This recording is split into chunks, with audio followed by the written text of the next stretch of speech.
Hola i benvinguts. En aquest vídeo el que veurem serà com, després d'haver creat una classe, podem canviar els seus paràmetres.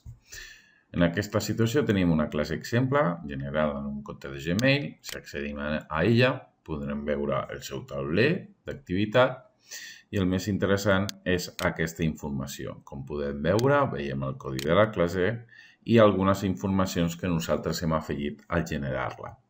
Recordo que si, per exemple, aquí desactivo el codi de la classe, aquí també desapareix en la informació.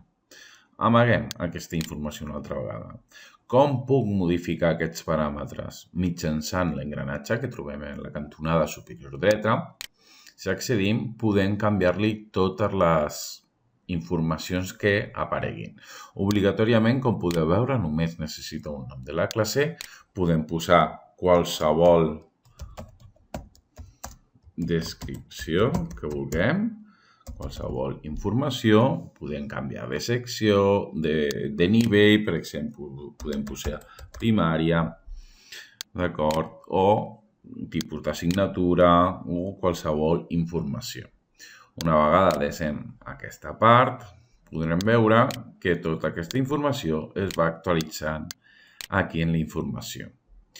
D'igual manera, aquest engranatge no només ens permet modificar aquestes dades, sinó que també, com ja hem vist, podem activar una altra vegada els codis d'invitació i, com veurem posteriorment, podem modificar com funcionarà el taulell de la nostra classe, per exemple, si els alumnes poden escriure o només el professor, d'acord? I quin tipus de notificacions volem que apareguin en aquest tauler d'activitat de la classe. Igualment, tenim la gestió del Meet, en aquest cas, com és un compte de Gmail, no el podem utilitzar i ja veurem més endavant en el curs tota aquesta part de qualificació i de càlcul de notes. Com podeu veure, l'engranatge sempre el tindrem disponible per modificar la informació de la nostra classe sempre que sigui necessària. Això és tot. Fins la propera.